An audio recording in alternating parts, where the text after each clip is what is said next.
everybody else's time that's here today. Welcome back. This is the second meeting for the Arizona Resource Advisory Council. My name is Dolores Garcia. I'm the RAC coordinator. We've got a few folks in attendance in person here today and a few folks virtually.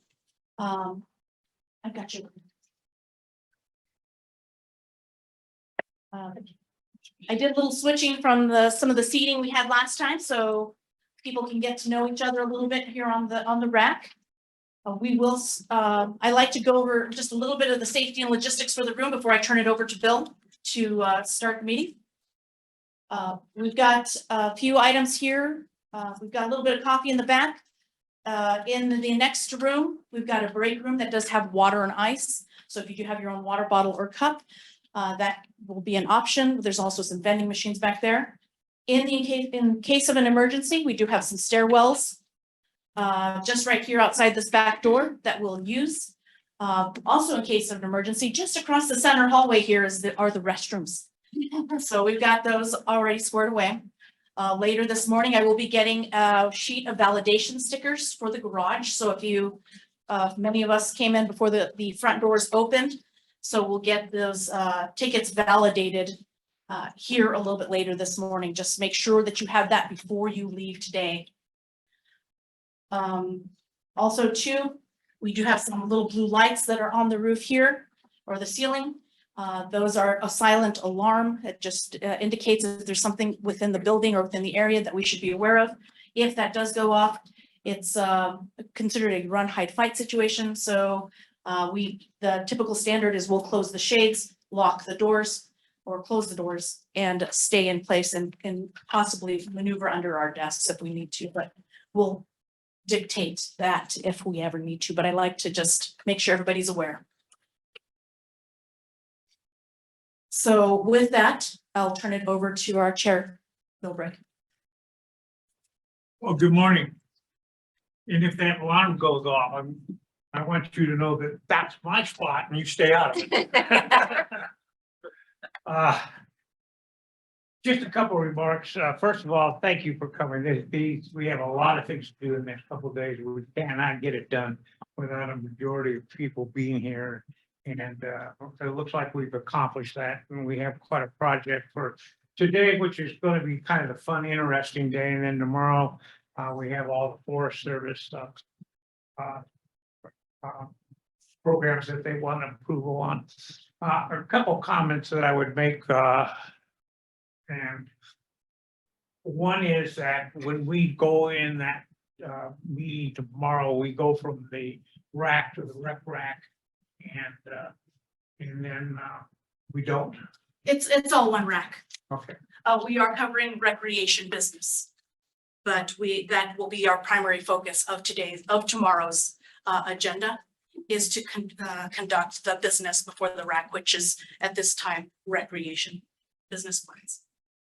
So much for that information. I've got to move on. We have a time on both dates for the public to comment.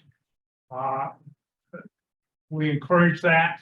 We'd like to have them, but our responsibility is to listen, not answer, because we need to have some time to formulate our own plans.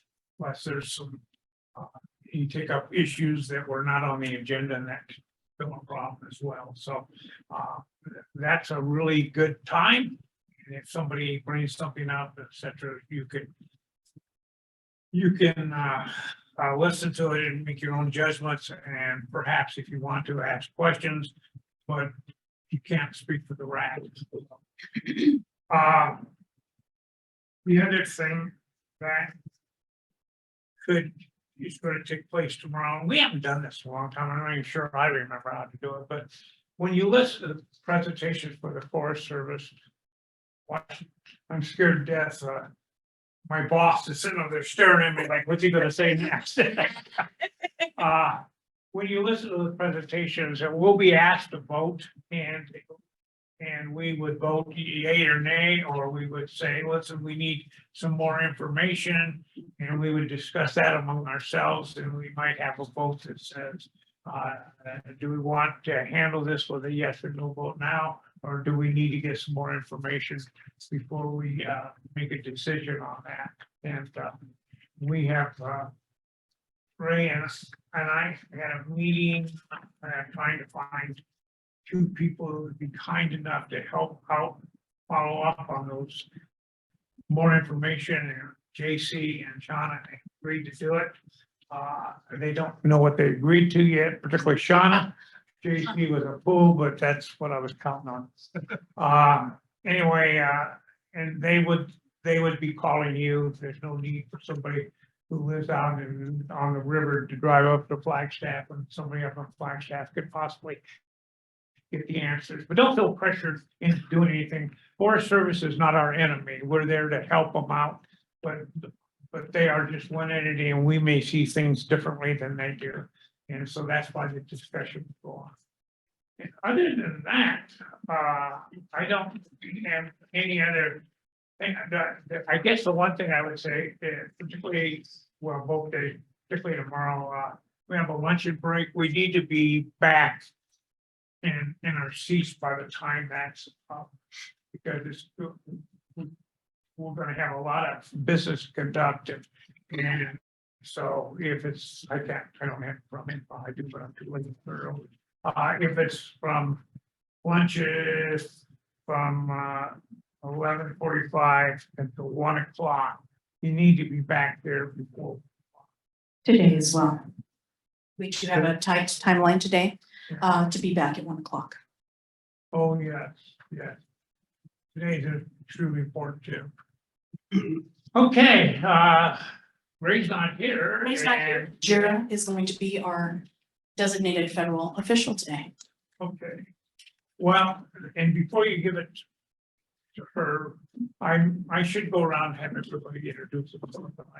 I apologize. So if you don't mind starting over there and just say your name and where you're from, I would appreciate it. Sure. Microphone? We can pass it. So I'm pretty loud, so. Patrice Horstman, Coconino County, Board of Supervisors, District 1, Flagstaff, Arizona. I love the Forest Service. That's online. Jill Bennell, private consultant representing recreation. Good morning, Paul Baumgard with Arizona Public Service. I'm representing right of way and transportation. Paul David, Graham County Supervisor and an elected official on the RAC. Good morning, Jara Ashton, Associate State Director for BLM Arizona. Good morning, I'm Bill Brake from Elgin, Arizona, and I represent Gracie. Oh, okay. Good morning, everyone. Sharma Torrens. I'm a private consultant as well. I work for 3 nonprofit conservation organizations and I represent environmental groups. I'm JC Sanders. I live in Western Arizona and represent recreation. Hi, my name is Eileen Baden. I'm an environmental and park planner, and I'm on the dispersed recreation group. Do we want to introduce our DMs and DSTs in the back? Yeah, I think it would hurt. Okay. Let everybody know who's there if you don't mind. Hi, I'm Amber Cargill. I'm the Deputy State Director for Communications. Welcome. Morning, I'm Jerry Davis. I'm the Deputy State Director for Resources and Planning. Yeah, good morning. I'm Wayne Munger. I'm the District Manager for the Arizona Strip District. Morning, everyone. Scott Velez and Gila District Manager down in Tucson. Good morning, Art Goldberg, Deputy State Director, Business Support and Services. Good morning, William Mack. I'm the District Manager for the Colorado River District. Mark Morberg, I'm the Deputy State Director here in BLM, Arizona for Lands, Minerals, Energy, and Cadastral Survey.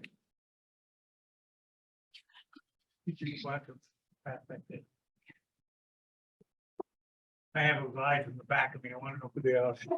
Hi, good morning. I'm Ryan.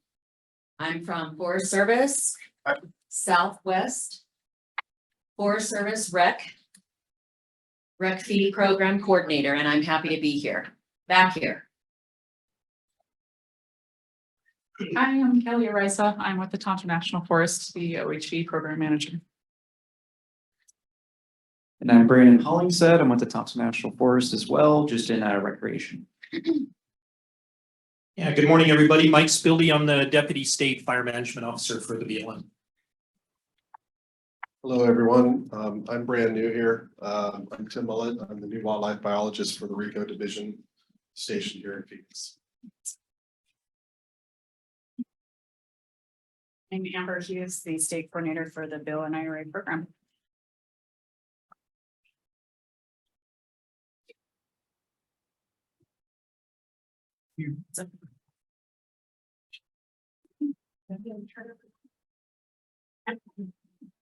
Would you go ahead and give us the honor of your report? I appreciate it. You brought a lot of important people with you today too. Yeah. We never see these people. So thank you, Bill, and thanks for covering me today. And welcome back to everybody. It just seems like we were here, which is crazy how fast time goes. As I said, I'm Jara Ashton, the BLM Associate State Director. And Ray Swazo is out today and tomorrow. He might pop in, we may see him, but he's here with BLM Director Tracy Stone Manning and also Interior Secretary Holland. They are here for the 10 West event that's going on. They're energizing 10 West, which is really exciting for BLM Arizona because they were a huge part of that project over the years and worked really hard. So this really celebrates the accomplishment of that and, just commemorates the whole energizing of the transmission line. So he regrets not being here, but he has designated me or delegated me his designated federal official. So you have me for the next couple of days here at the RAC. I know this April meeting has been challenging for a lot of you. It seems like I said, it was just on the heels of the last one and everybody has busy schedules. So thank you again for coming. Know that the virtual option is there and Dolores, we forgot to introduce the folks that were on camera. So let's do that after maybe, I don't know if you want to cut in and do it now or after I'm done. Okay, let's do that. Yeah. Online, we do have Bob Roshi. Bob? Good morning, everybody. Bob Roshi, I'm the Executive Director, Arizona State Parks, and sorry I couldn't be there in person today. We have some budget issues going on at the state that are due this afternoon, so I'm way behind. So I'm going to try to do both today, but I should be in tomorrow. Thank you, Bob. Allison? Good morning. I'm Allison Ellingston. I'm with Mojave Electric Cooperative, so we're just a distribution electric utility. So I'm on the rights of way part of the council. This is my very first meeting, so I appreciate being able to attend virtually. Thank you.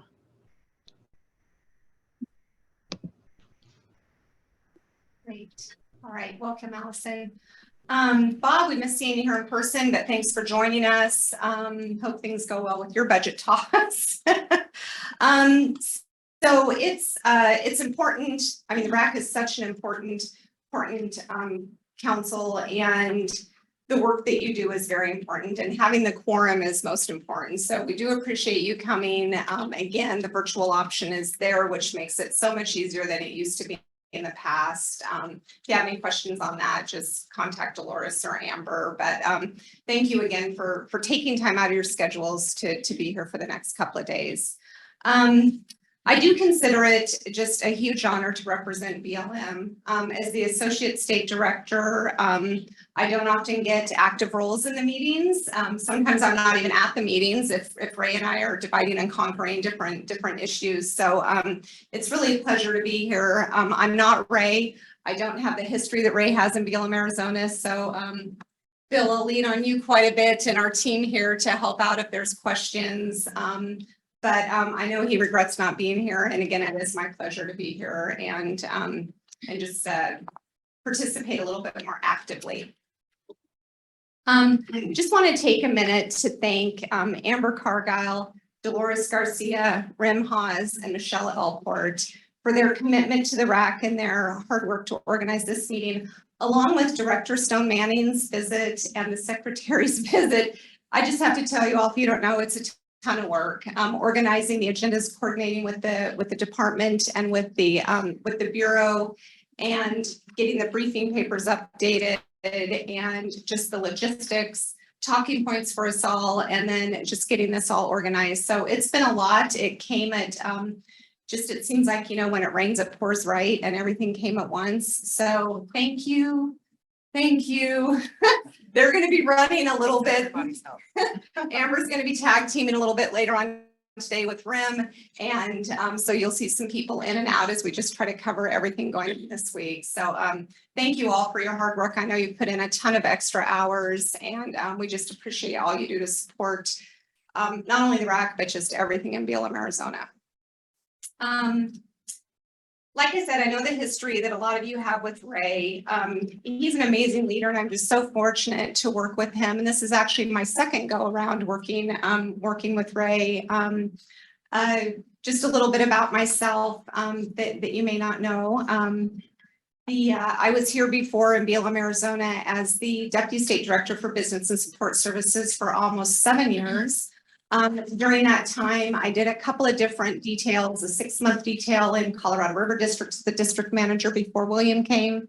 And then again, as the district manager in the Southern Nevada District Office in Las Vegas, Nevada for BLM Nevada for about almost 6 months. And that was really interesting. It was right during COVID, right when COVID hit in 2020. So probably one of the most interesting and challenging and most rewarding experiences I've had.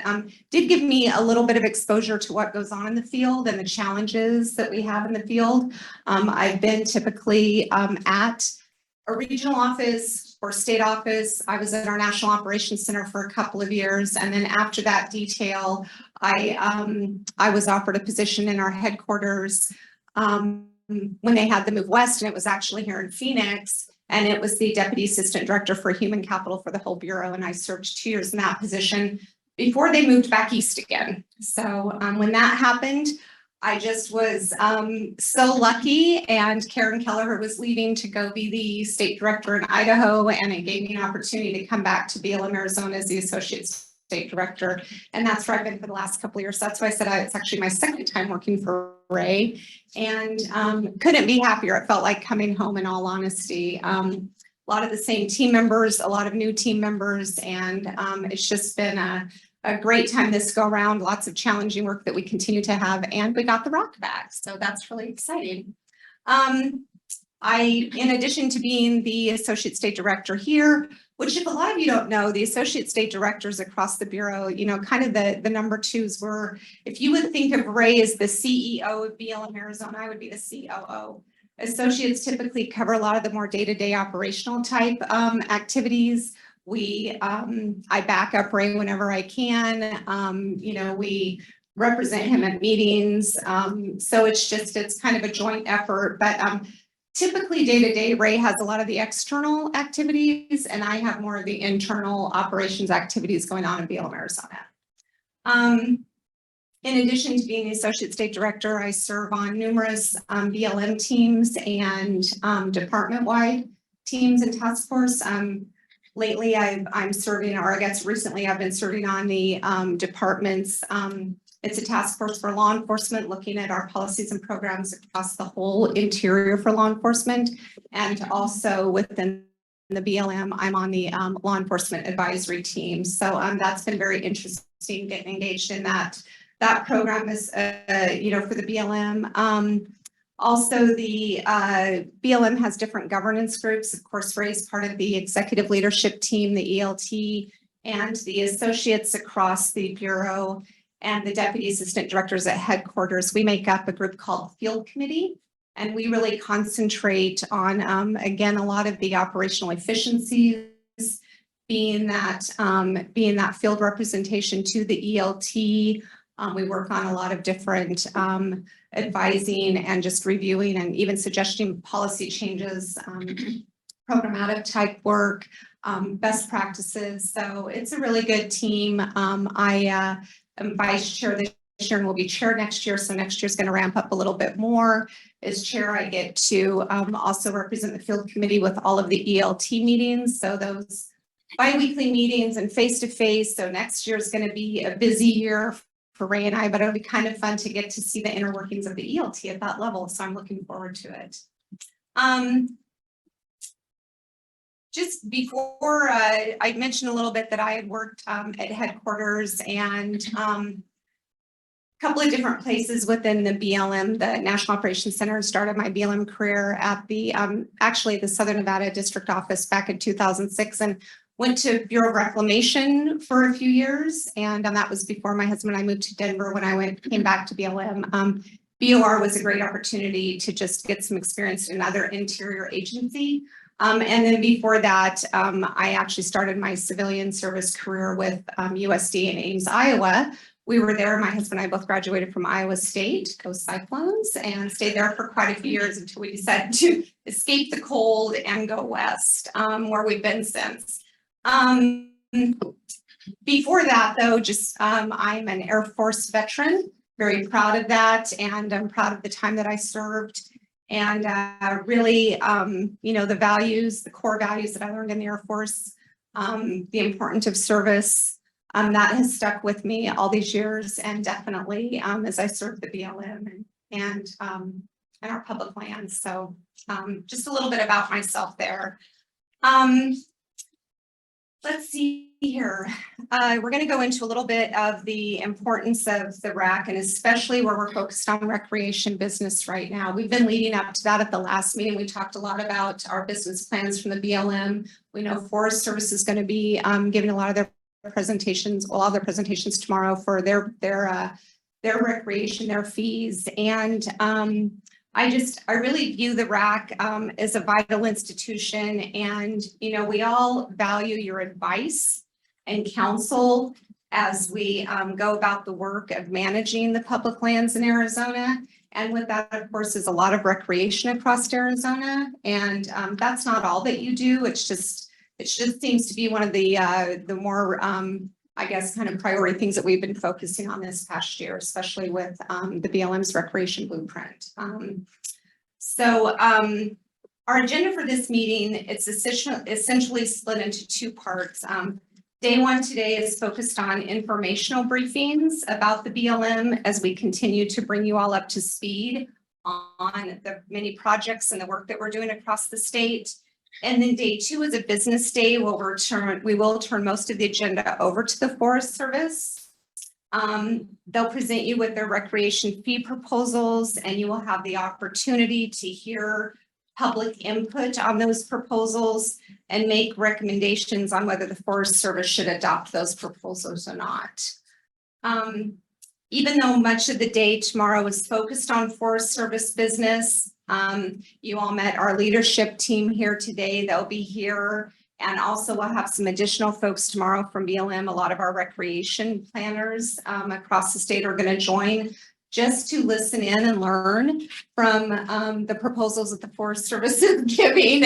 And really, honestly, we're all very anxious to hear what your comments are and questions, so we can learn from that and you know, be prepared when it's our time to go. So thank you, Partners Forest Service, for leading the way for us and giving us an opportunity to learn a little bit. Just a second, you know, the recreation is important, and it's really recreation for all is one of BLM's top 5 priorities. And those are our priorities from Director Stone Manning. In 2023, this is staggering to me, 82 million people visited BLM lands, and that number is increasing significantly from year to year. We all saw huge increases during COVID and post-COVID, and those continue. For example, between 2020 and 2022, the number of people visiting our nation's public lands increased by more than 8 million visitors from previous years. This includes an increase of 1.3 million visitors in Arizona over that same time frame. That's huge. That's huge. But with that, there comes a price. We all saw a lot of impact from the increased use, especially, the past few years on our public lands. At the same time that we continue to see decreasing budgets, and not only decreasing budgets, but just the cost of doing business has increased. And we just haven't been able to get ahead of that. And so the people to maintain the sites, to improve sites, the work that it takes to do that. That's why our focus is on the business plans right now. Some of our BLM sites, I think we mentioned that last time. We haven't had fees or fee increases in decades, literally decades. So I think it's going to be very interesting as we hear the Forest Service proposals tomorrow, and then when future meetings, when we see the BLM proposals, I think that it's just going to be pretty obvious the need for this. And when you think about the use of public lands and the amenities that we do offer to the public. So just ask you to keep that in mind as we go through this process, not only tomorrow, but in the coming months with the BLM proposals. Through the BLM's new blueprint for 21st century outdoor recreation, the BLM is guiding investments, partnerships, outreach and program development to respond to the current and growing demand for recreation on public lands we manage. And that's the official talking point for why we have the blueprint and why we're doing our business plans. The blueprint presents several major shifts in how the agency prioritizes and supports outdoor recreation. And the BLM must work closely with communities and partners to respond to varying recreation opportunities and pressures and seek continuous program improvements. And that's what we're really trying to do through the business plans and through our outreach associated with those, and with the RAC, of course.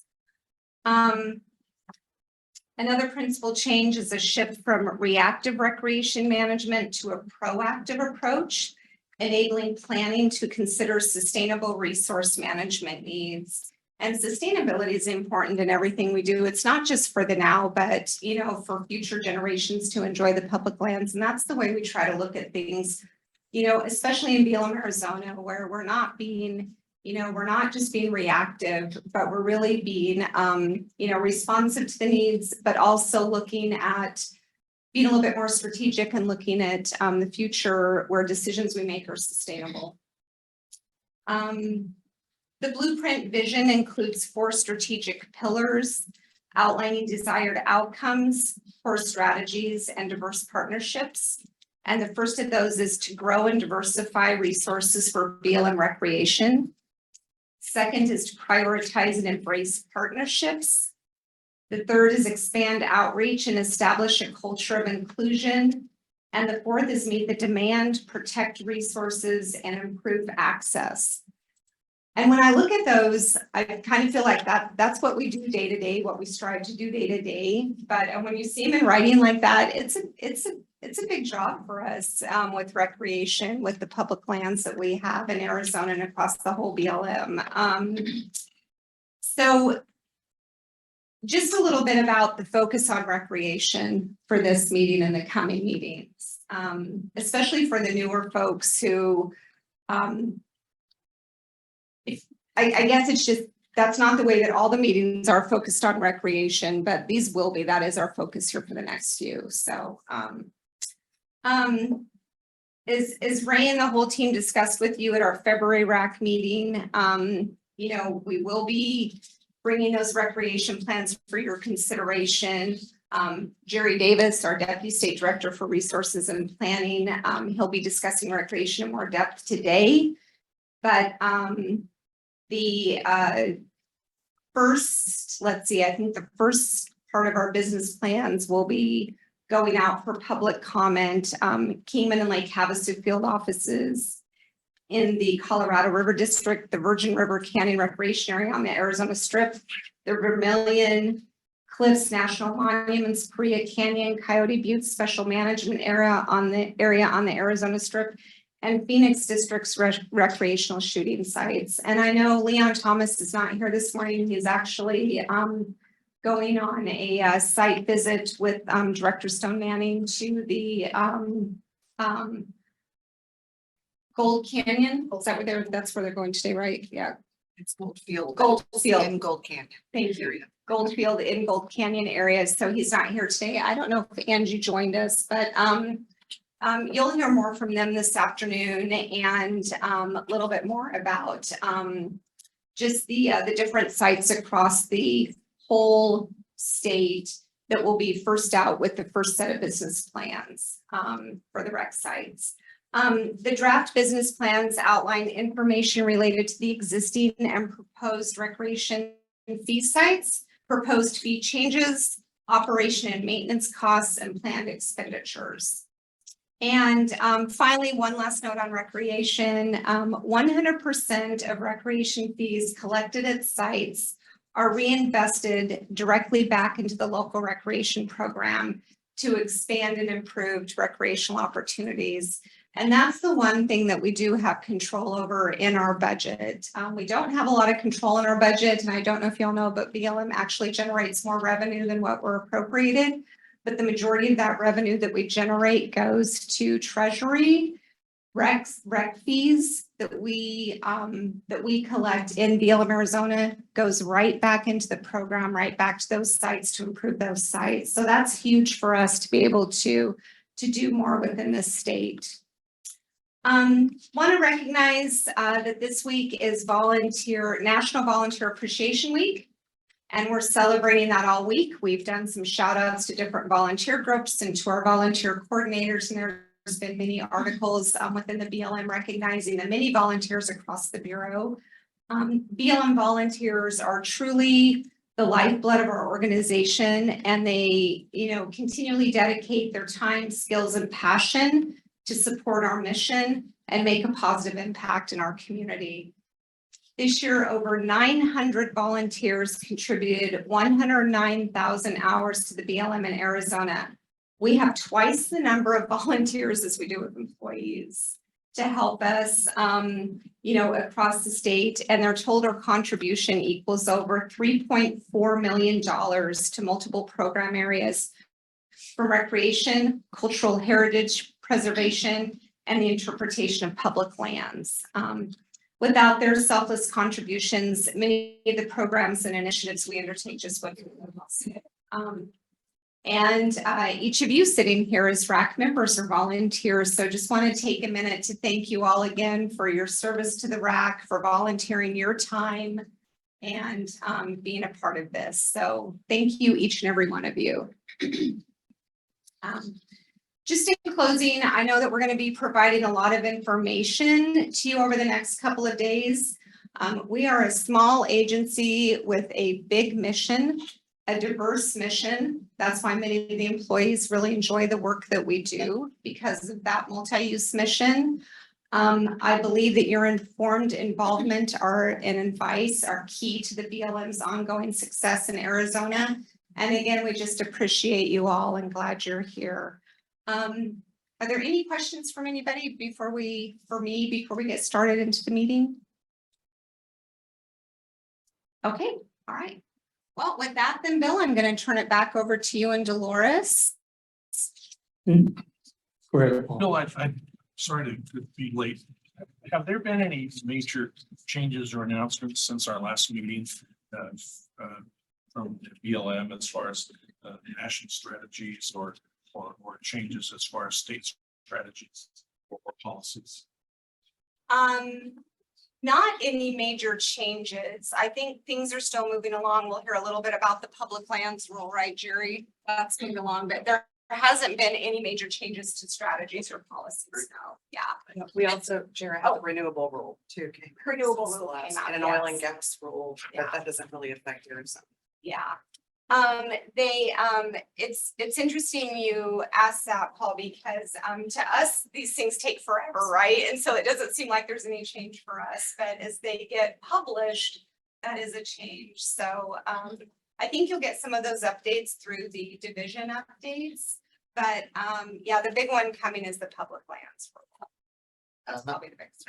Sorry, that was published on the 18th, so it goes into effect 30 days from then. And since you all got an update from me not that long ago at the last meeting, I'll primarily just be presenting on the public lands rules. So we do have a PowerPoint that we'll be able to share, and kind of walk through what's in there, and we can talk a little bit about what that might mean for Arizona, since a lot of those things are still kind of. Yeah, I think that's the biggest one that I put as far as national policy. Mark, I don't know if you or Derek are gonna touch a little bit on the solar PIS as part of your presentation. Okay, that's another one that's gonna be pretty impactful for BLM Arizona. We did just receive our, what the BLM calls our annual work plan, which is actually our appropriation. Comes from, of course, you know, the government to the department, to the BLM, and then BLM does their stuff with it, and they allocate out to the states. We did have a little bit of a reduction this year, and I think what I think Bob Rocha is probably trying to manage at the state level. But it is, it will be impactful to BLM Arizona, and just as far as we go here in Arizona, that's really, you know, our challenge right now is just resources, you know, people and money and time. I have to say time too for all of us, but people and money just to get all the work done that we have. So we'll be working in the coming weeks and months to just figure out how we're going to address that. Again, why we've put so much priority, Ray and I, on the REC business plans this year, because it was just time to really do that. So that's a little bit about what we've been doing within BLM Arizona as well. Well, it just crossed my mind that that's a good question. And as usual, have a great answer. But after Ray drives around for 2 days with the director of the BLM, he may have a different answer altogether too. But we'll never know. Hi, I was just wondering if you could let us know maybe what fee sites you all are thinking in advance, because if we're able to know, then maybe if we're in the area or. So in general, if you anticipate that fees might be charged to certain sites, even if it's not going to be for a year, that'll come forward. If there are certain sites you are thinking about, if you're able to share that with us, I think that would be, you know, I personally do like to go in the field and see things if I can, and you can't all the time, but it's something to think about if you're able to share those locations with us. I think we could share the list of proposed sites that we're doing business plans for, right, Jared? Yeah, we'll cover that along with a variety of other kind of Yeah, pieces. including with that will be the website where the business plans will be positioned when we do announce that they're out for public comment period. So that'll be a part of the presentation this afternoon. Now that's a good point, and thank you for bringing that up, because it'll help all of us. Any other questions? Great job. You were, I hate to tell Ray, but we're just gonna ask you to stay and we can. I highly doubt that, Bill. But thank you. I want you to think that way. Okay. We did have another member join us online. Just want to acknowledge that Steve Trussell has joined us this morning as well. Good morning, Steve. Thank you and good morning, Mr. Chairman. Okay, we would, unless there's any reason not to, let's go ahead and start with our landscape update. And I think it starts, I wish I brought my Well, glasses. our renewable energy update is going to be our first one this morning with I wish I brought my glasses today. with Renewable energy update, and that's Mark, right? And I know Mark right behind me. Derek and Mark are going to. Do you need this, or? Yes, we Can do. everybody in the back here? Can you guys hear okay? Yep. We appreciate your time. Yes, go ahead and come on forward.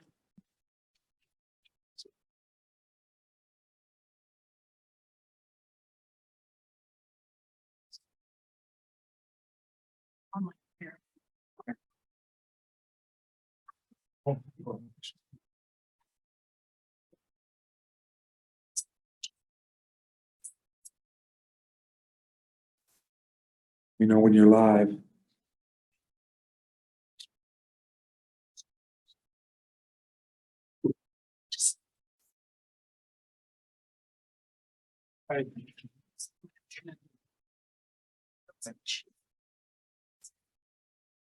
All right, how's that? Sounds good. Good. All right. Good morning, everyone. Good to see everybody once again. Going to give an update this morning. Again, my name is Mark Morbert. I'm the Deputy State Director for 920, so BLM Arizona. It's Lands, Minerals, Energy, and Cadastral Survey. Renewable energy is under my portfolio. Wanted to just give you an update on the renewable energy thing. As you know, it's kind of a hot button for the administration. Their kind of goal was 25 gigawatts by 2025, which is coming right up.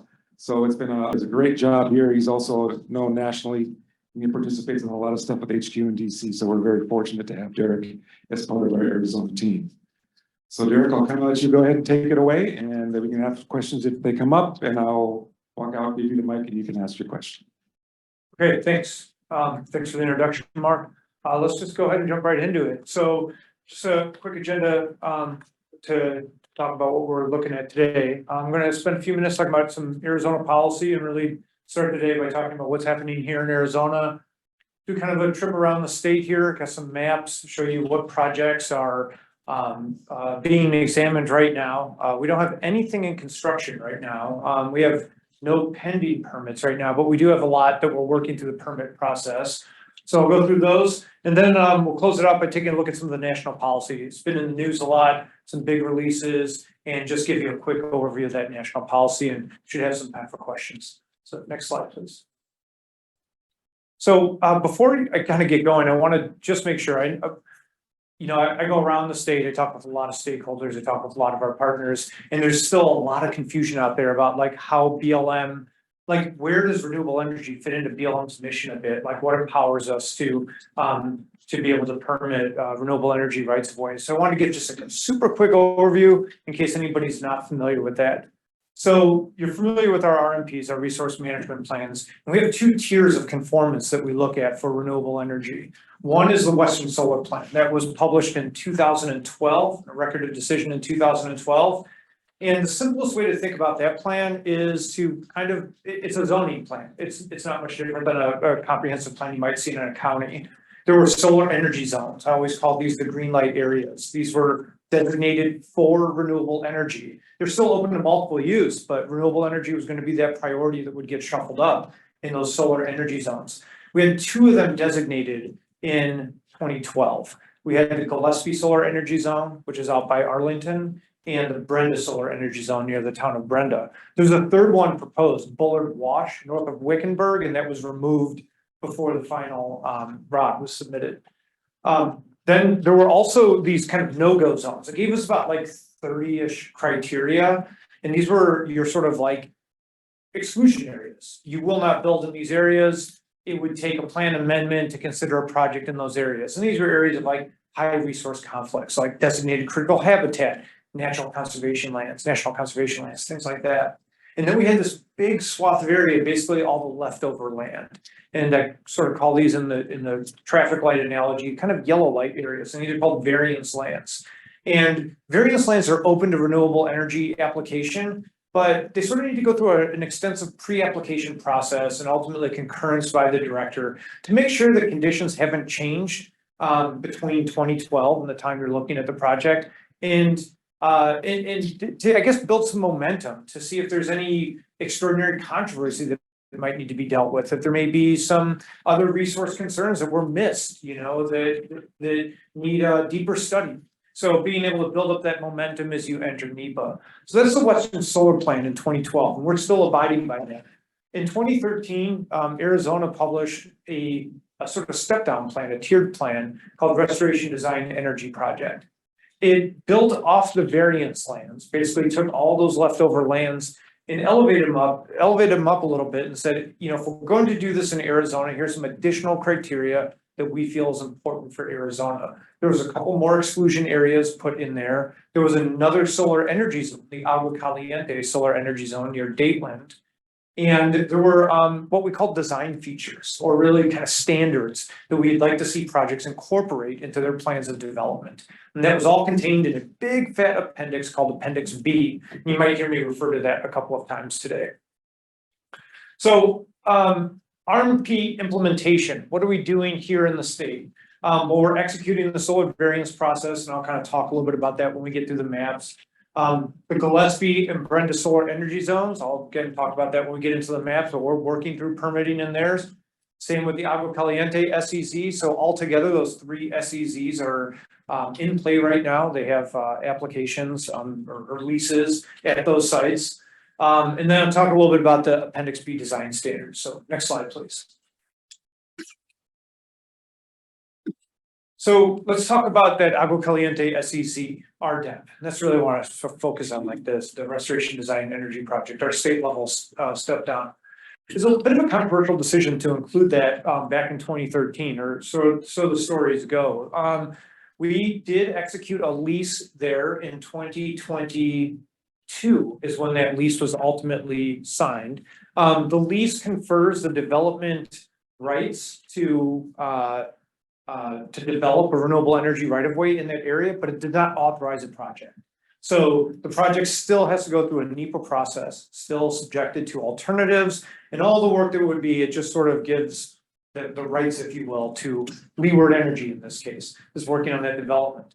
So the Yuma Field Office is working with stakeholders right now, including tribes, to develop a site plan. They're really just going to minimize the impacts to archaeological resources and recreation access around there. So there are quite a few archaeological resources that the tribes are engaged in studying those. And then I think especially for access, hunters and dispersed recreation would be preserved through the site's access roads. That's kind of the alternatives they're working through right now. Decision possibly as soon as winter 2024 or 25, what it's going to be. And I don't have a whole lot of insight. There will be a draft environmental assessment that will come out. That'll be open for public comment. And like I said, it's being led by the Yuma Field Office, and they're really spearheading the effort to engage locally. I'm sorry, did you have, okay. Next slide, please. So about those design standards I talked about, Appendix B. Our first RDEP structured, and I use this kind of term, our RDEP structured NEPA analysis was just published on Friday.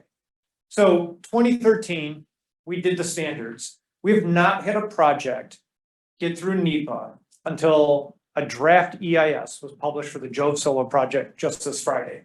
So it's been a learning experience. For one, it kind of tells you a little bit about the market and the pace of things. It took a while for this market to kind of emerge where we were receiving applications, but then we just got our first one here and we're really trying to figure it out. You know, we've had, 11 years, I guess, to figure it out, but until you get a project and you actually get it on the ground and start working with it, you don't really know what you're doing. So the Jove Solar project is out in La Paz County. This would be about the exit 53 area, Hovada Road on the south side of I-10. It's proposed at 3,500 acres, photovoltaic solar field that would generate about 600 megawatts of alternating current. And that would go into the Cielo Azul substation, that switch yard that you can see being erected on county land, I believe. And that power will be transmitted to the 10 West line, which is there for grid stability and grid resilience between Arizona and Southern California. So we're working our way through, and I don't want to put you guys to sleep by talking about what all those design standards are, but they include things like a groundwater impact assessment, ecological monitoring and mitigation plan, transmission impact studies, visual resource management. We got about 30-something plans that are actually incorporated into that plan of development. So what we're analyzing is not just a construction plan of like, hey, here's what we're doing. There's all these resource management plans, not the big RMPs, but these environmental land use and resource management plans that are incorporated in there. And that is really what we're deliberating on as we work through those alternatives as well. Whatever Jove ends up to be, in that decision, again, winter 2024-25 is when we anticipate being able to make a decision on it.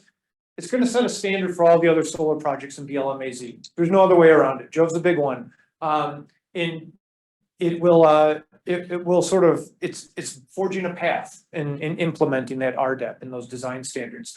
We're taking it really seriously, and we're working with the applicant really hard to sort of figure this out, to sort of solve the puzzle that we gave ourselves.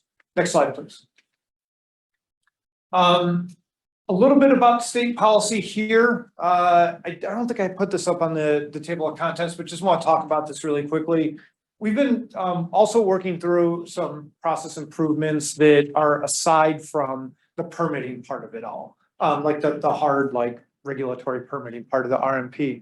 So I'll talk about the instruction memoranda and then strengthening our relationship with our partners. Next slide, please. So instruction memoranda, this is kind of administrative policy. It's published. You can go to our website and see it. And this helps our specialists, engage and execute things in a consistent way here in the state. We're working on this for renewable energy. We know that these projects are major impacts. That's why we do EISs on these projects. And as a result, there's a lot of stakeholders and partners that have a lot of concern. And we want to make sure that we're reaching out and being as consistent in our messaging and consistent with our work with our stakeholders and partners as possible. So a good example here, we wrote a grazing and renewable energy instruction memoranda. It's something that I abide by, right? So I put it on myself as a project manager to go through it, and also our range management specialists to follow through on. And it basically gives guidance and outreach for BLM specialists on how to approach permittees and discuss the impacts that grazing permittees may experience from the permitting of these projects. So it's got a FAQ sheet in there, and it's, in my opinion, working. We've had great engagement early on in these very early applications, pre-application level even, where we talk about, hey, here's the steps laid out of where the permit goes, where you have opportunities to come in and be a part of the process, how you can shape alternatives and sit down and just really face-to-face work it out. So that's been really good. And we're looking, there's more to be done. We've got all kinds of multiple uses that we manage for and stakeholders concerned about those uses. And so as we see opportunities to put together more instruction memoranda and help our specialists with tools to go out and have those engagements, we're going to put those together. So that's a big part of our program as well. Next slide. And then last thing, just quickly about partnerships. They are critical to the successful outcomes of these projects. We cannot get what we do done without the partnership of Arizona Game and Fish and their expertise of coming to the table and talking about the data they have, about the insights that they have about wildlife and trends and movements of wildlife around, actually helping us with designing alternatives. That's an important part that they do. We're also looking to build relationships with Arizona Department of Water Resources, Arizona State Land Department. County relationships are something we're looking to build on as well. So we're reaching out to anybody who's got that special expertise or jurisdiction to help us out in these very complicated projects. I also want to point out our federal partnerships. The Energy Act of 2020, that gave us the 25 by 25, that also put together a sort of mandate for federal agencies to cooperate together. So on every project, we are working side by side with Fish and Wildlife Service, EPA, Army Corps, DOD. Those are the big ones. I don't think we've had an opportunity to work with Forest Service yet, but or Reclamation, but any land management agency, we're working with them at the federal level as well. So, and always appreciate their expertise and insight. Next slide, please. So project news. This is going to be a little bit more of the fun part of the presentation. Leave the kind of policy discussion behind and actually talk about projects, what's happening around the state of Arizona. We want to talk about wind, solar, and transmission. Those are really the three big things that we have here. Geothermal is a big thing for BLM nationally. We don't have geothermal resources in Arizona, at least nothing's been discovered yet. So next slide, please. So here's a slide, and this is in the Kingman area. We are seeing a lot of interest in wind development around the Kingman area. Some of you may be familiar with the Mojave County Wind Farm that's up here in the northwest part of the map here. So the Mojave County Wind Farm is operating. That's a project that is complete and done. We also, everything else up there right now is essentially a test application. So before wind gets developed, companies will come in and they'll put up a temporary right of way. Essentially, they'll bring a trailer out with a little tower on it. It's got some instruments on there to look at temperature, wind trends, all the information they need to decide if this is a worthwhile area to invest money for wind development. So Mojave County's done. We do have two applications that have recently come in for development. That is to say that they are confident in the wind resource and they would like to move forward with a development application, a right-of-way consideration. One of them is the Atlas Wind Development down here, and this is in the Mojave Valley. And then we have the Pacific Wind Development up there, and that is in the, I can't remember the name of that valley right now, but that is up near Red Lake. So those two areas, we're probably going to be working into NEPA on those areas. Don't have a schedule for that yet. We're definitely in the early planning stage. Everything else you see up there is more of a test area. So those companies are like, hey, we want to get some towers out there. We want to test the wind resource. We're working through those as we find the time to do it, but our priorities are going to start to shift to actual NEPA stuff here. Next slide, please. This is an area in our Arizona Strip office. We have 2 wind applications up here. These are again in testing phases. So one of them is the Hurricane Wash, and it's split into 2 parcels here. And then we have what's called Volcan, VOLCAN, and that is another application that kind of like wedges itself in there. They're up there testing the wind resource. They've been at it for almost 2 years now, and that's about how long most of these companies go out and do their tests. So we expect to see pretty soon some results of that test and a decision from those companies to either proceed with wind development or not, you know, and back out. And that happens all the time as well.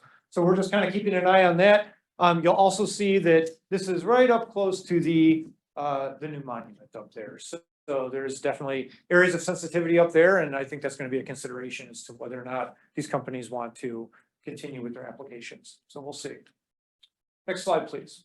Are they in the monument or are they near the monument? They're near the monument, not in the monument. And I should say that that is just, if you go back a slide, this is just their test area. So it's not like they're proposing turbines along the monument or anything else.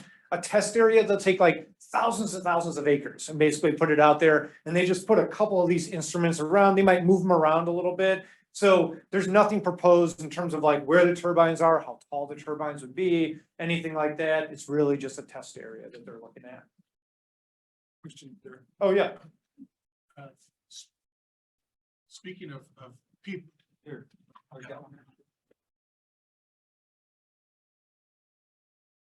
Possible opposition to wind farms in addition to the construction and maintenance impacts are viewscapes and aesthetics included in the concerns, or is it basically just the impacts of the structures themselves? Oh, no, that's probably our biggest concern is going to be the viewshed impacts. The turbines themselves and the construction is actually is pretty compatible with other uses. If you've been out to a wind turbine, you get a pad, a concrete pad, and the tower goes up, and there might be little roads, but they can kind of reclaim, or it might just be a little double track that they go out there for maintenance. So there's not much acreage implicated in terms of surface disturbance, but the landscape impacts are profound. There's no way around it. That's why we do EISs on that as well. There's concerns, obviously, from, I think, the value of scenic values, the way that that communities look at. I like the landscape, you know, and I like what I see from the roads. And, you know, that's, without getting too deep into it, that's, you know, a whole specialty that we manage for here at BLM, is those visual resource impacts. And I'll also point out that sovereign tribal nations and each individual nation oftentimes has cultural and religious significance to those viewscapes as well, in ways that the Western mind may not even be able to understand it very well. So there's kind of like a two-faced aspect of looking at that. One of that's a very traditional, like, how does our RMP manage for this? And the other one is allowing the space for those tribes to express the impacts that they would experience as well from scenic disruptions. All right, Yeah. can I ask one other Sure. question? You talk about compatible uses with the wind development. Is that better? Oh, Yeah. wow. Great. Okay. Yeah, you talk about the wind development, the compatible uses. I'm just wondering if these lands where that are developed for these wind turbines are also still leased to ranchers, or how that kind of comes into play. Yeah, so there would be typically a small reduction in AUMs, but the acreage is pretty minimal. I mean, for these big areas, I don't know, you know, we have like 100,000 acres, right, in a test area. if it was to be developed, right? And let's say it was a hypothetical project of 100 turbines, like a 300 megawatt project or something like that, a pretty good sized project. The total acreage disturbed might be like 1,800 acres or something. It's pretty small. So there would be a temporary period where cows would be removed and there might be some reduction in a small percentage, but I couldn't give you the calculations off the top, but typically cows can get back out there. And even with the tests, they're, cattle exclusion fencing and, the test, sometimes the operators don't even know it's out there, so. And if I could ask one more question, yeah, how does the solar, so same question for the solar development? Different story. So solar, because it's ground-based, it is required by safety, safety standards for regulations that there needs to be an exclusion fence around there. So everybody's out for security purposes. I mean, it's a power plant, a high voltage power plant on the ground there. Additionally, there's been some talk about, well, could you let sheep or let goats in there? We haven't really seen that here in Arizona. As far as I know, we don't really have much in the way of sheep or goat grazing here. And cows like to rub on stuff, and lean on things. So even if we were to like elevate the panels in some sort of way and let cows out there, it's not really proven, and it's frankly a bit risky, in addition to working with that. So for the most part, at that point, we're looking at essentially a carve out of an allotment for solar, where it would be designated for solar energy. We would do our best, I guess, in design, features to try to mitigate those impacts around for operators out there and other people holding permits. But it's kind of case by case. Thank you. Oh, sure. You were talking about partnerships, and I sit on the board for Coconino County, and we spent 2 years going through multi-stakeholder input renewable energy ordinance. We have 3, as you know, very large wind farms now in Coconino County. A lot of the ranch land up there in Coconino County is really looking to renewable energy development. And to your question, it is compatible. Babbitt Ranches, for example, still has a very large cattle ranch and now has one of the largest wind energy farms in the state. So it's, depending on how they do it, it certainly can be compatible. So, well, maybe more of a statement, but I used to work for Maricopa County Parks and Recreation Department, and we had seen a proposal come through for some information on the Western Tiger Vulcan and Pinion Solar. One of the things is that, so Maricopa Trail, it's a 315-mile loop around the region, and we were looking at Maricopa Trail 2.0 and like where that second loop would go and kind of like maybe an e-bike opportunity. So when I hear about the solar energy areas really needing to be blocked out, like a fence because of, safety reasons and stuff, I just kind of wanted to mention that recreation connectivity is really important. And so we might not even be thinking about recreational connections because it feels like they're so far out. But when we think about just some of these opportunities to do connections, I just wanted to mention it, that as these solar projects go through, if there could be ways to incorporate, if they are doing, for example, along a roadway corridor, if they're able to put in a pathway or some kind of recreational, kind of like as mitigation, offsetting the impacts from taking away that land for other recreational opportunities. Just wanted to put that out there, and then that consideration of having those breaks in some of those really large solar energy zones to incorporate considerations for future trails and connectivity. Yeah, thanks for that. Yeah. Stuff that we look at project by project. We won't have the time to kind of talk in detail about any projects today, but each project's got its own little situation. And we've got a project where there are designated BLM routes through the project. And there, of course, the project comes in, it's like, oh, build a fence, like make a big block here. And it's like, well, that's going to eliminate like all this through access, like you said. So we talk with stakeholders, we talk with our specialists, and it's like, can this 4,000 acre block or something be broken up into 800 acre sections or something like that, or arranged in such a way that still allows like passage and connectivity through. So stuff we'll definitely look at in a lot of projects. And thanks for your agency for being a part of all that. And that's one thing I'd like to point out too. I mean, as we go through the process, because there definitely is a process for this, we want public participation. We want people to do this so we can make informed decisions. Because that's the ultimate goal at the back end of this thing, is that it's a win-win for everybody. Yeah, well, Yeah, I'd just like to add on that yes, we are doing that in the NEPA process.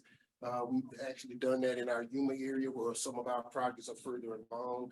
We've had the companies actually leave whole sections out because we had a bike trail or hiking trail going through there. So instead of being close to it, they just omitted the whole section and left that whole area open. So with grazing, we've been working with them, and the proponents have been very amicable about making sure if the permittee is losing a water source or something like that because of their activity, they are working with the permittee to replace those water sources to keep them whole. So during the NEPA process, we are keeping those things at the forefront to do our best to make sure those impacts to existing permittees and the recreating public are as limited as possible. thanks, William. All right, well, let me go on to the next slide here. Again, back to kind of our flyover of Arizona and what's going on. We also have a wind test and a wind development application, although I don't have the boundary yet for the wind development. We're still waiting for that plan of development. But this is near Springerville and Coronado. And I had our specialists put those two coal generating spots, Springerville and Coronado. It's an SRP plant and a TEP plant, if I'm not mistaken. And those are scheduled in their plans to sunset sometime in the next decade. And replacing that power is going to be critical to the grid. There are a lot. This is the land ownership up there. You see, there's not a lot of BLM land up there, but the BLM land that is up there has been kind of wrapped into this development application called Black Ridge. There's also at least 2 or 3 other very big wind development applications up there, not on BLM land. One of them is called Chevelon, and there's another one in New Mexico. So this is some of the best, I guess you could say, untapped wind in the country, as far as I know. And so there's a lot of companies looking at that and whatever land they can kind of get. So that's one that we're going to be probably looking to start NEPA on later this year. Next slide, please. All right, let me shift it to solar a bit. So solar, different set of impacts. And solar is big. I think we have about 3 dozen, more or less, applications right now, solar applications. I'll try to add a little bit of context to what that all means. These applications out here are near that exit 53 area. So Jove Solar is that draft EIS just published on Friday. So that's open for public comment now for 45 days. We also have a notice of intent out, and we are underway for the Ronagras Plains Solar Project, just about 5 or 6 miles farther west. These are both south of I-10. Both of those are proposing to plug into the 10 West link. Ronagras through a different substation called the Series Compensation Station, and Jove through Cielo Azul. Jove is kind of complementary. So what we don't really show on here is like there's solar all over the place in terms of applications out there. Again, not all under BLM authority. That blue land is state land. They have an application on that land with state lands. This kind of gray area just north of Jove that we've got kind of hashed out, that is La Paz County land. I believe they may have even broken ground on developing solar on that. And so Jove is seen as complementary a bit to this sort of block right there at that substation. We do have a couple of applications north, and I just want to put them up there. And these applications out here, Sawtooth and then the Pimlico projects, you'll see 2 big areas out there. I want to just highlight those because those are very early variance applications. Sawtooth, we haven't even taken a look at, right? So, and to give you an idea, and I'll try to add a little bit more to this as we move later into the presentation. When the application came in, it's in an exclusion area right now. They would need a plan amendment. So we told them, hey, you're gonna need a plan amendment for this. And they're like, okay, we'll wait it out. We're like, just telling you, we're in no rush to process this application right now because you need a plan amendment. We've got other things that are in closer conformance with land use plans that we're going to take a look at first. So it's just kind of sitting out there. Whether or not BLM will get to it, whether or not they'll continue with it, I really don't know. Sawtooth, for example. And then the Pimlico project is another example of a variance application where we did do the variance process on it, but the company is sort of like, well, there's not an imminent interconnection opportunity right here. So that application has kind of gone cold. And for those that are engaged in that variance process, like I said, that kind of extensive pre-application process, you'll see something like, oh, we've got like 3 dozen or 4 dozen applications, these applications coming and going, and everybody thinks like, oh, BLM's like quickly responding and doing all that. There is just kind of like a prioritization to these things as well. There's a lot, it's just the way the industry and the market works. A lot of people are throwing applications out there, doesn't mean that they're gonna go anywhere. I think that the story for this area is that there's a story of capacity. When 10 West is full, like that cup is full, you can't take on any more power. It's like you've reached your service limit. And so whatever applications at that point, we're not able to make it through permit, it's gonna be the end of it. What they are, I couldn't tell you, you know what I'm saying? Or if they'll come back around in 15 years, if there's a 10 West 2, I mean, who knows what the future holds, but that's where we sort of stand right now. So that's just kind of a look out there. Next slide, please. Oh, we got a question? Sure. I see a lot of these applications come in, or not applications, just projects that are in process. And is there any preference or requirement for them to be domestic companies versus foreign companies? Because I see 90% of them being foreign owned companies. There's not. And I can tell you much more than that. Every company is an LLC that's licensed to do business in Arizona. They may be a subsidiary of a parent company that's international, but they do have to be licensed to operate in the state, and they can do that through different corporate entities. So, Is there any push in Congress for that to be domestic companies that are the energy? I couldn't tell you. I don't know about that, but doesn't some of the new rules at least require priority for American labor for the construction and things Yeah. like that, correct? Yeah, and I think that's what most companies would say is like there's in the bipartisan infrastructure law, there was a Buy American, Build American provision in there, which incentivizes companies to essentially, source local. So there may be a subsidiary that is in, Europe or Asia, or I'm sorry, a parent company in Europe or Asia, but for all intents and purposes, these companies these entities kind of tier down to where they're have a full like American operation. They're almost indistinguishable from an American corporation, even if their parent is somewhere internationally. As far as the policy, it's going to be something that Congress would have to work on. We don't have the authority to kind of work outside of our regulations, which is if the companies are able to do business here in Arizona, then they can do business with BLM.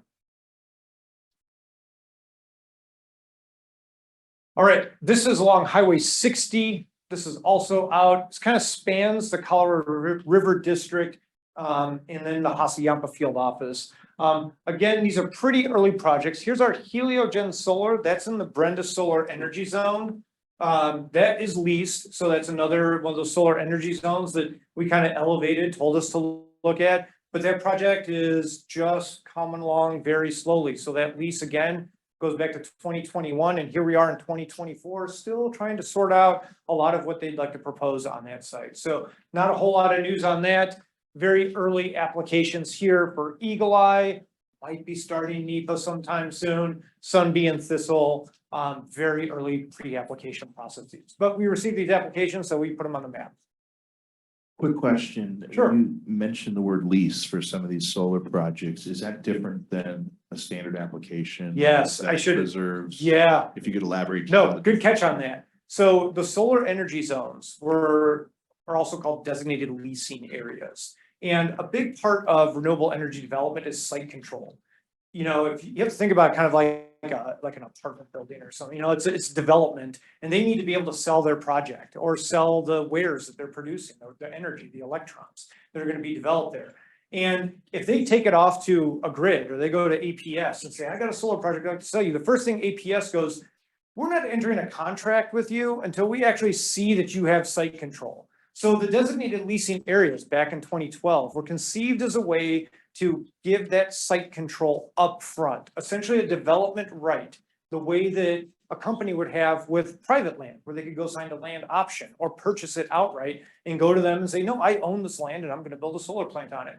They can go to an off-taker now and say, I have a lease on this land. I intend to build solar on it. BLM has given me some rights to that. Doesn't authorize the project still, but that's a little bit different than the right of way, which is a discretionary authority all the way up to the very end.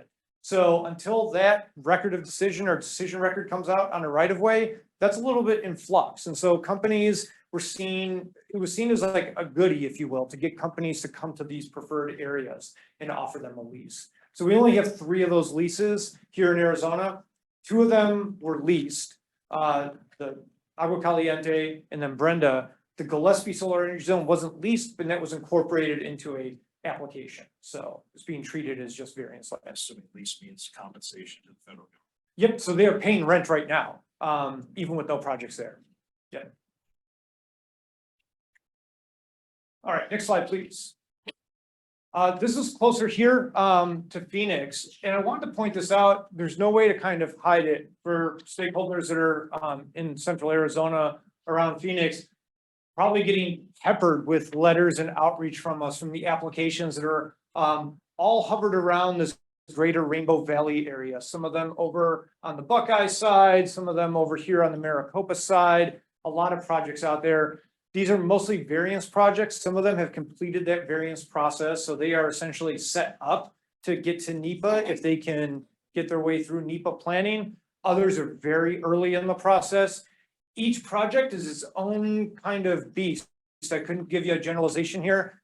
We have tribes that are very concerned about some projects. We have ranchers that are concerned about others. We have, local communities are concerned about others. So there's a lot of projects out here, and I would just point out that the reason why these projects are out here, I get that asked a lot, is that there's capacity, there's transmission capacity. And these projects are like flies or moths to a light. When there's capacity somewhere, applications come running in, right? And then the capacity gets filled, and whatever didn't fill that capacity, like evaporates, vaporizes, it goes away.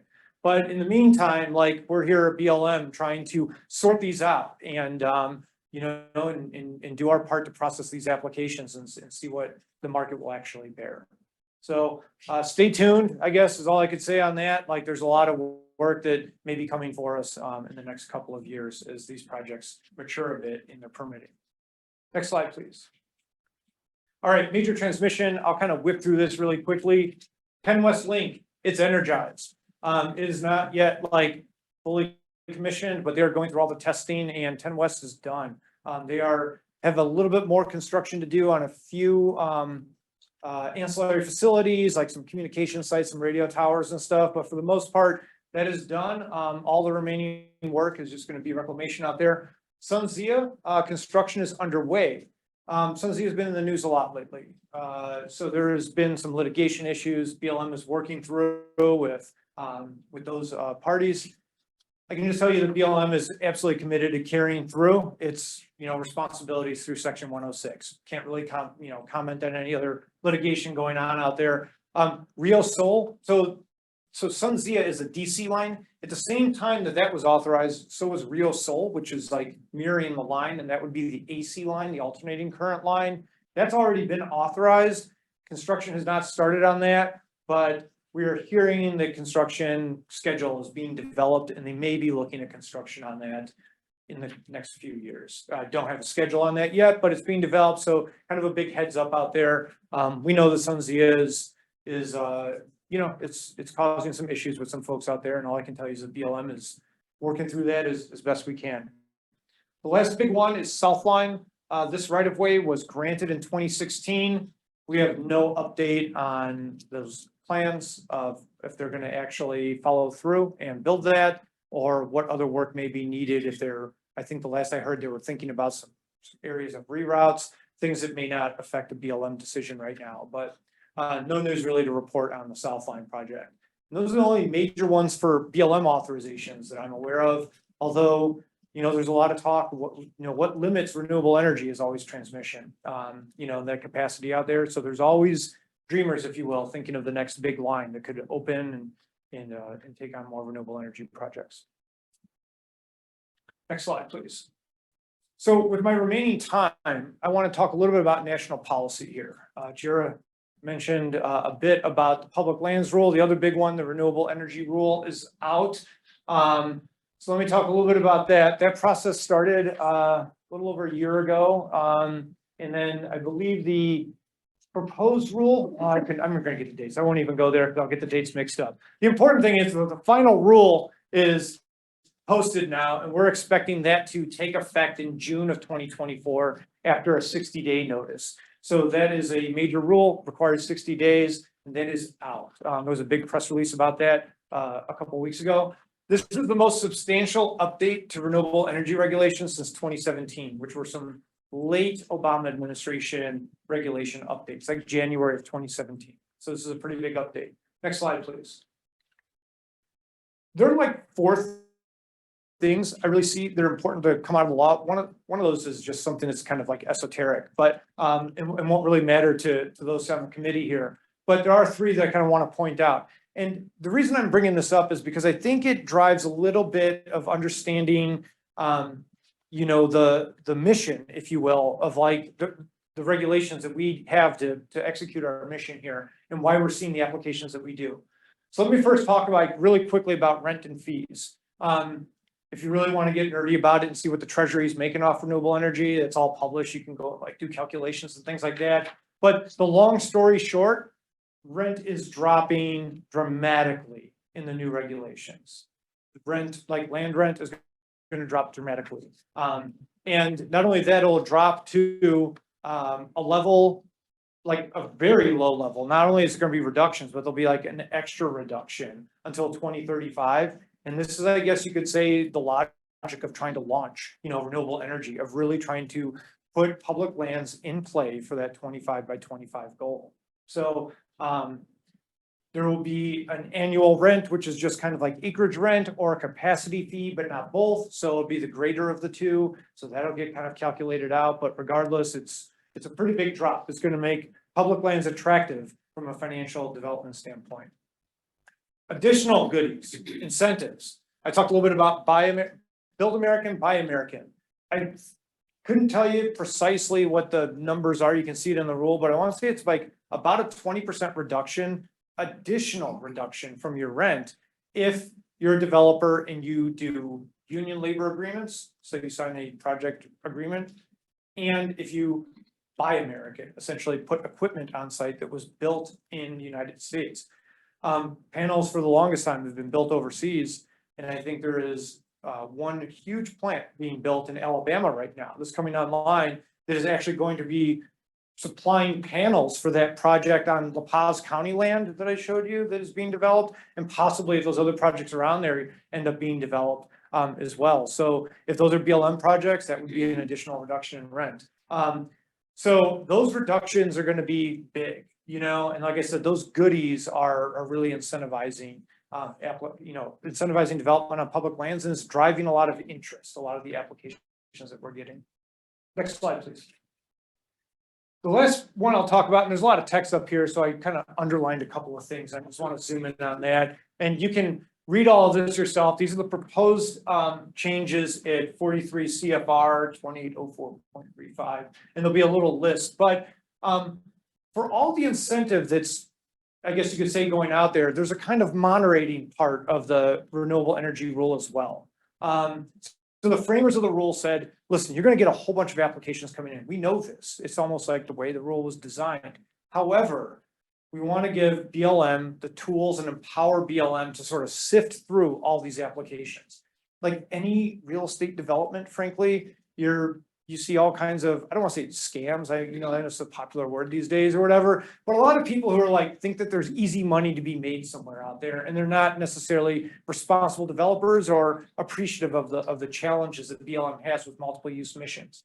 So we are empowered under that rule to essentially screen and prioritize applications to see if these are legitimate development companies with the experience to permit, operate, maintain, and decommission a major power plant right of way on BLM land, right? So strengthening some of that screening, and then will empower us to leverage local knowledge here and our local priorities in the state to prioritize applications. We get 5 applications coming in the door. There's only one of me, right? I've got a couple colleagues who are awesome and help me out in a lot of ways, but if I'm like the senior project manager here, there's only so many hours in my week that I can devote to this. So what of these 5 projects is the one I'm going to work on? And applying that prioritization criteria of like, you know, are they essentially like a lot of like plan conformance stuff? Do they require a resource management plan amendment?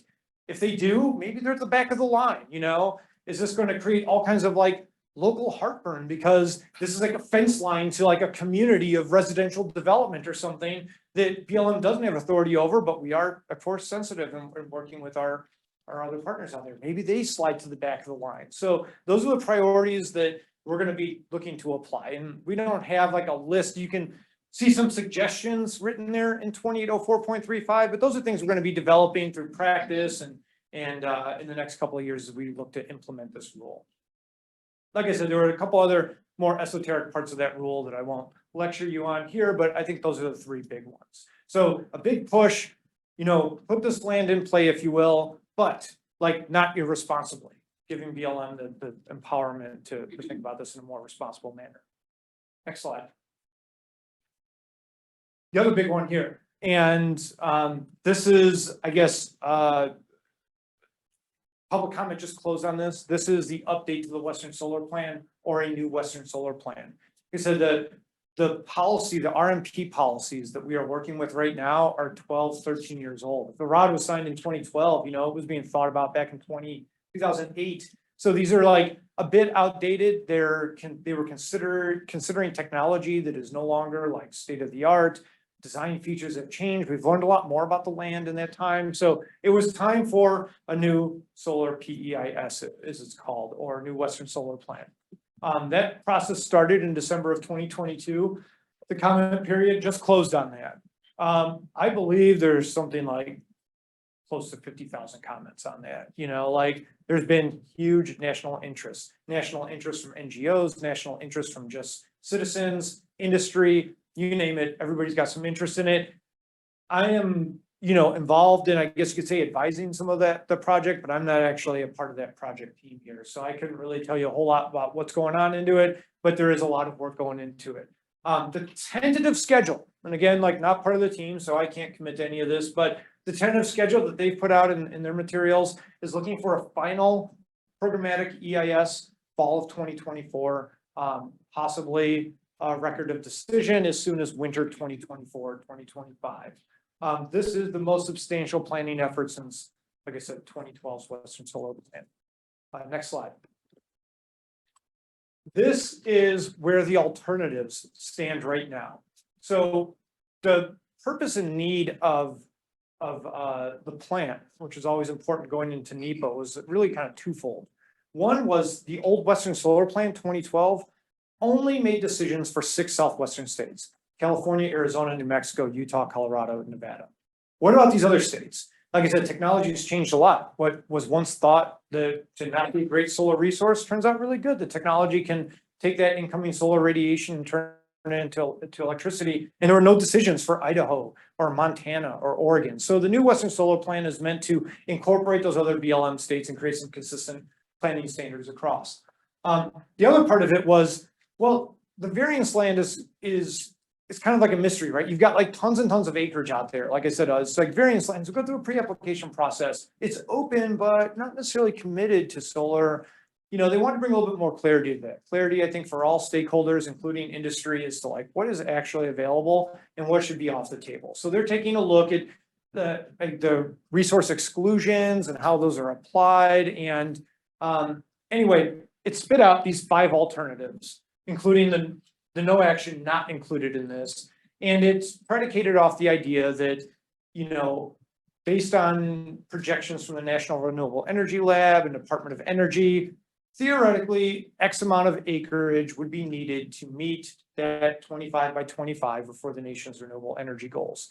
So of that, like what would BLM contribute, and can these alternatives meet that? All these alternatives are showing to meet the purpose and need. And you can see they sort of decline in available acreage. And again, this is across all Western BLM states, so big acreage out there. How that record of decision will play out, I mean, that's a decision way above us here in Arizona. This is national policy. I can tell you this, in looking at this plan and its effects on Arizona, I don't think that there will be dramatic effects here in Arizona. You know, I think that again, like for one, we're a bit constrained in terms of like transmission availability, but two, like we've kind of sorted things through RDEP already. So we know like we're gonna be low resource impact areas and higher resource impact areas, and I think we'll be able to manage whatever this is gonna give us. But nationally, this is like a big deal, and I would encourage everybody to stay in tune on this. A reminder that records of decision can incorporate pieces and parts of all the alternatives, right? This is what's analyzed as alternatives, but I don't think that right now there is like a clear favorite of these horses in the running, and in the end, there'll probably be some sort of blend of what's coming out.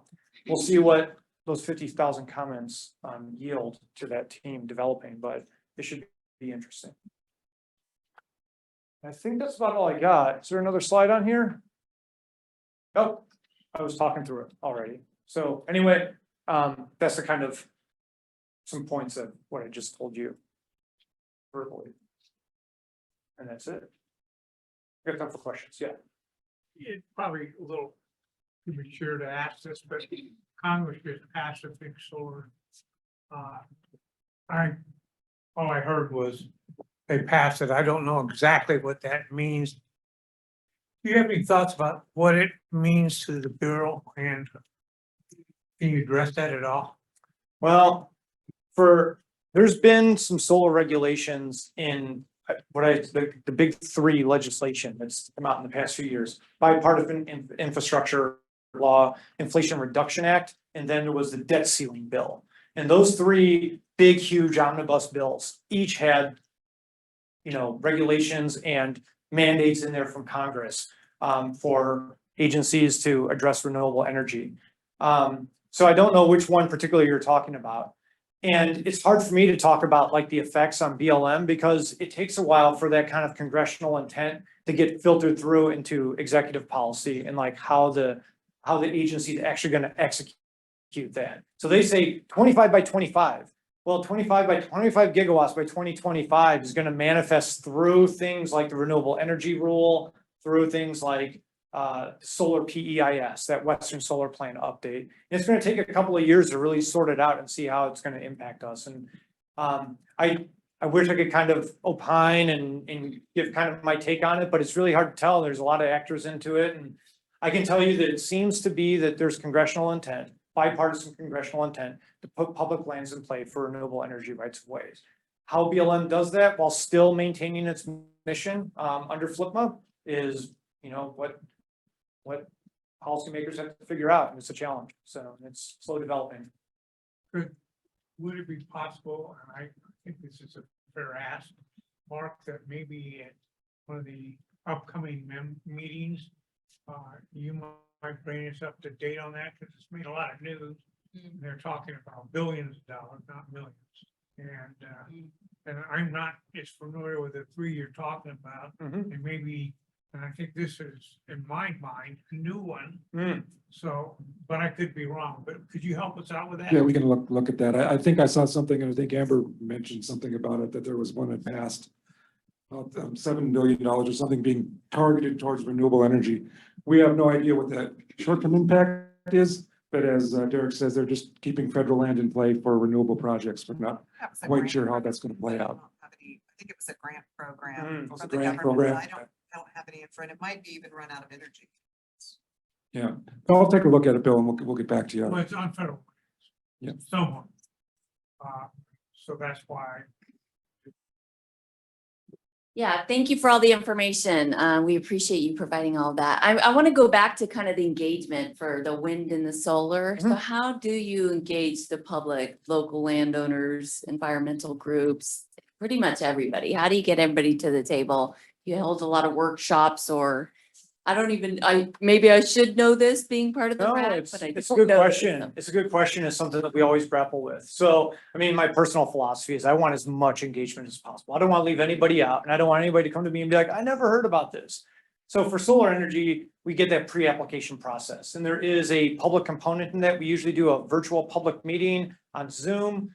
And if people can't make it, we record it, we put it on YouTube, we put it on the website. So we make sure that people are at least informed, and we set up a preliminary plan of development, very conceptual kind of plan of what might be out there, have them do what's called a variance factors analysis, kind of a desktop resource survey, and get that up there. So that's our very first step of public engagement. Like at pre-application, we haven't even decided if we're going to take that application into NEPA, and we're already engaging the public on it.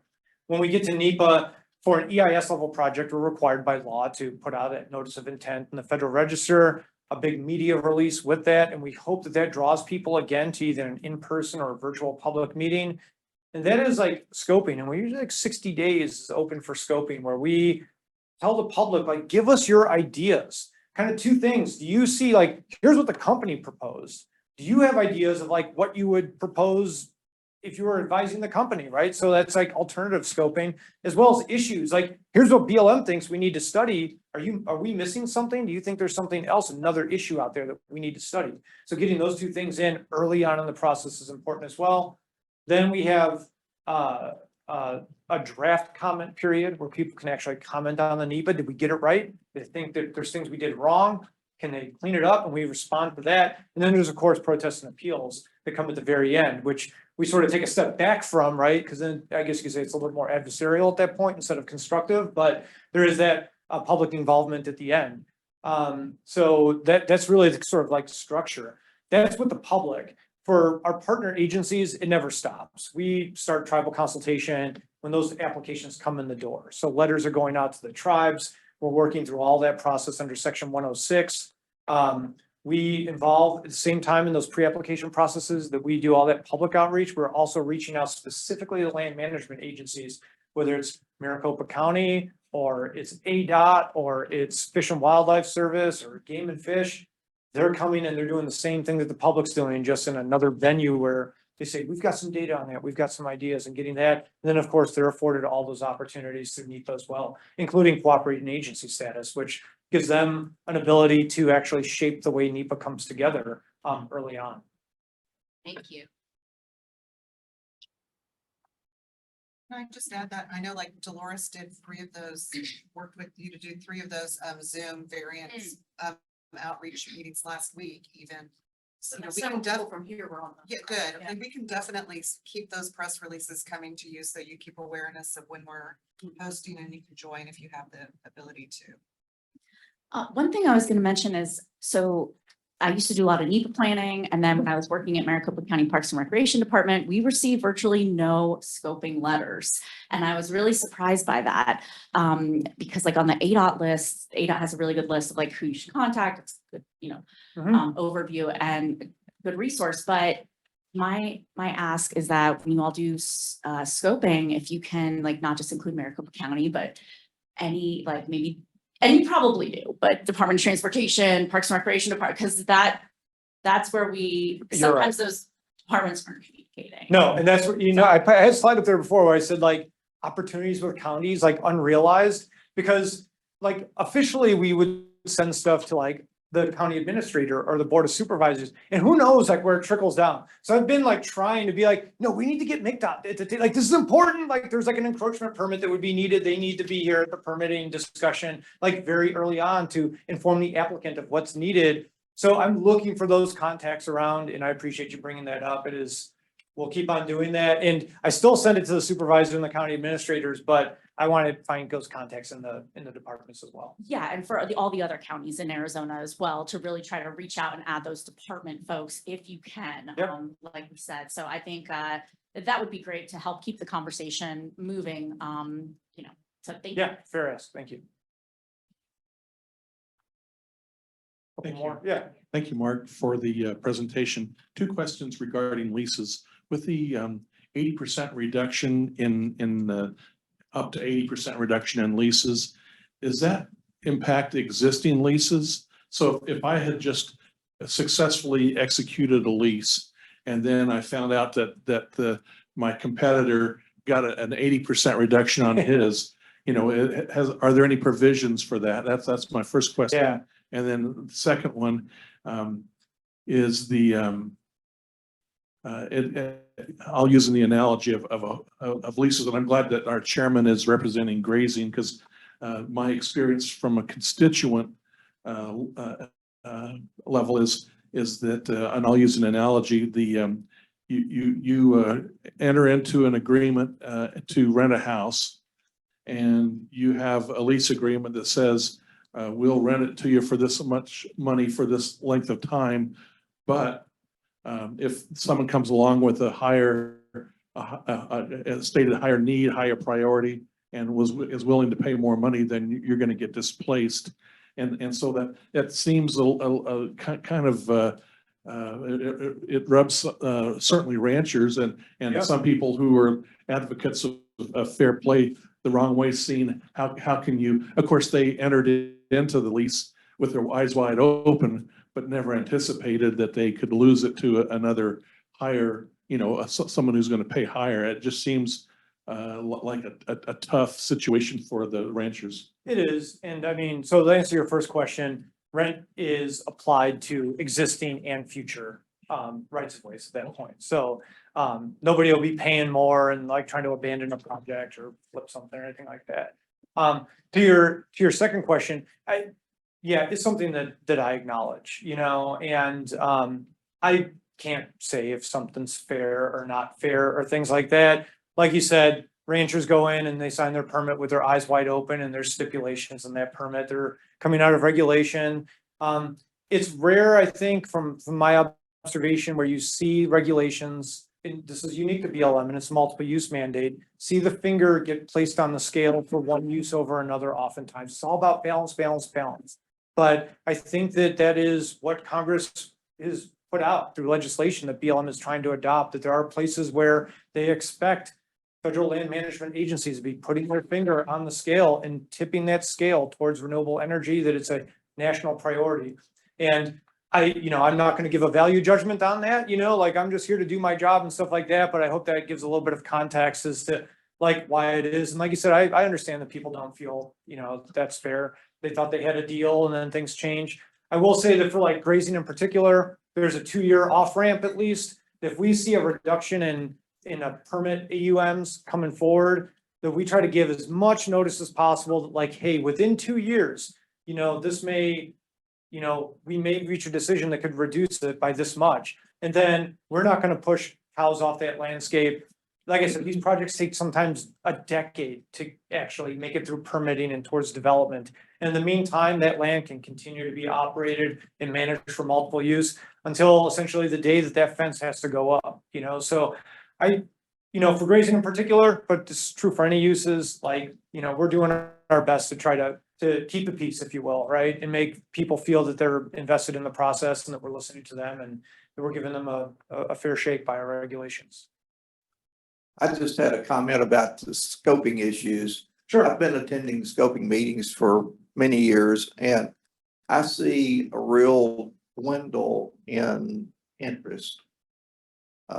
Meetings that I attended years ago have, a couple of hundred people attending. Now have 5 or 6. So I don't know what can be done about that. I know you're still advertising the same way you've always advertised. Yeah.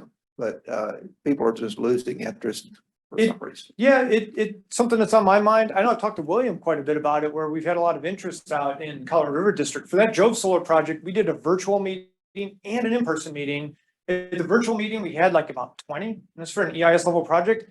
And at the virtual meeting, we had like 3. You know what I'm saying? And it was like, geez. So I talked to William, I'm like, should we still be doing in person? It's like all this work for 3 people. And so we're trying to like, maybe if we like do 2 virtual meetings, more people come to the virtual. So we're exhausting ourselves of trying to find ways to get more involvement. And I'm a huge believer in like the importance of public involvement. So I'm availing myself all the time. And I always say, if you got friends, neighbors, colleagues, coworkers, like bring them on out, like we want to hear what everyone's got to say about this.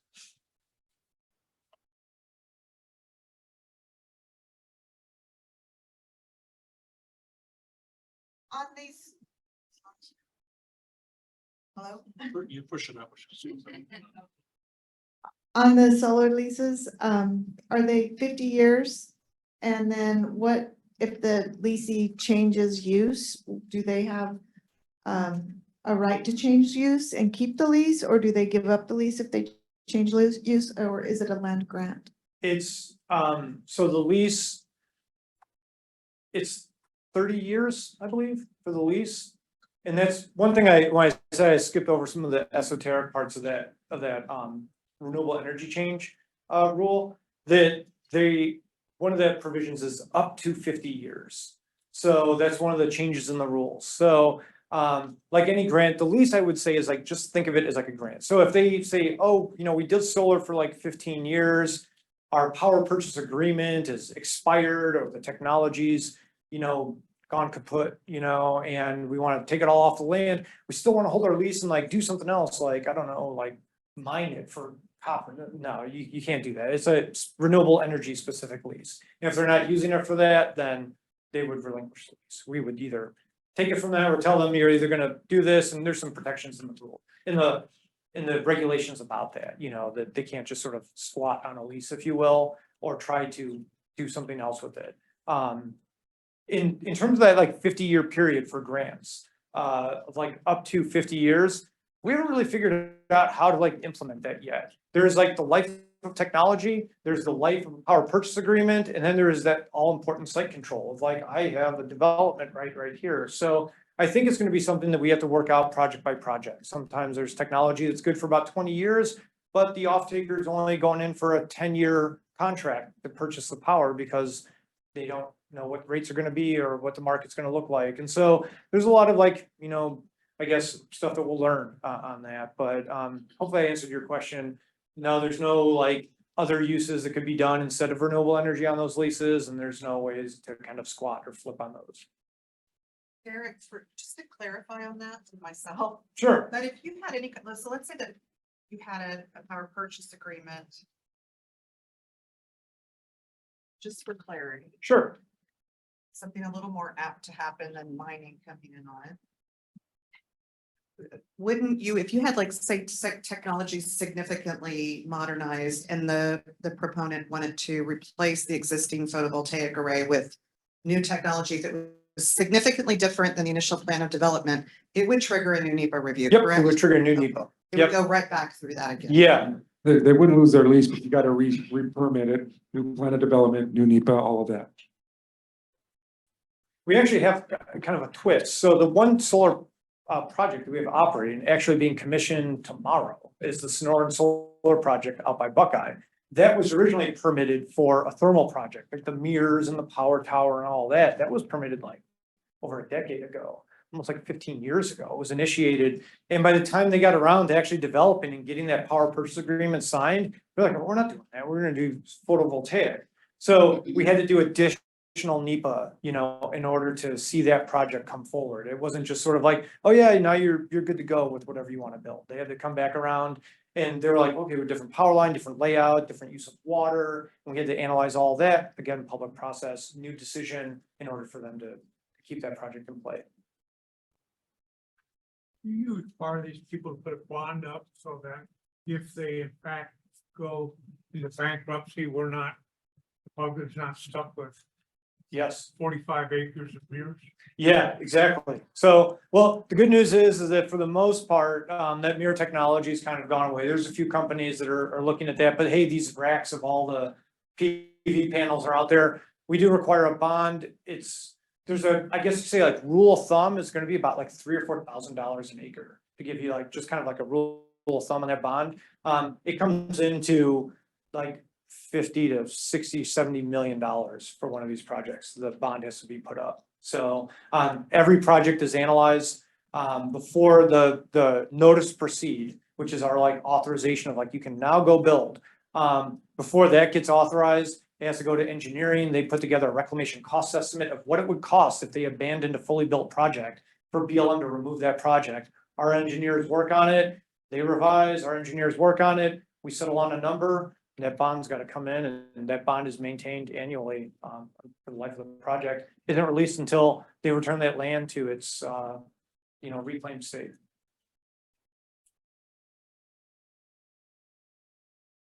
Any more questions? Great presentation. That's one of those things I'm gonna think about for a couple of days. Wish I'd asked that point. Yeah. Well, feel free to reach out if you do have any questions. I'm always available. Yeah, thank you. I appreciate the opportunity for the presentation. I'm super proud of our team here at BLM. Since I've been here, we're really trying to do responsible decisions and manage the lands in an informed process. Public participation is key, but Derek and his team, I think they do an outstanding job, and very proud of what he does. Thanks all. Thank you. that it, Mark? That's it. Why don't we go ahead, if it's okay with everybody, we'll take our break now. And got a little few extra minutes, so we'll start back up at 10:15. Okay.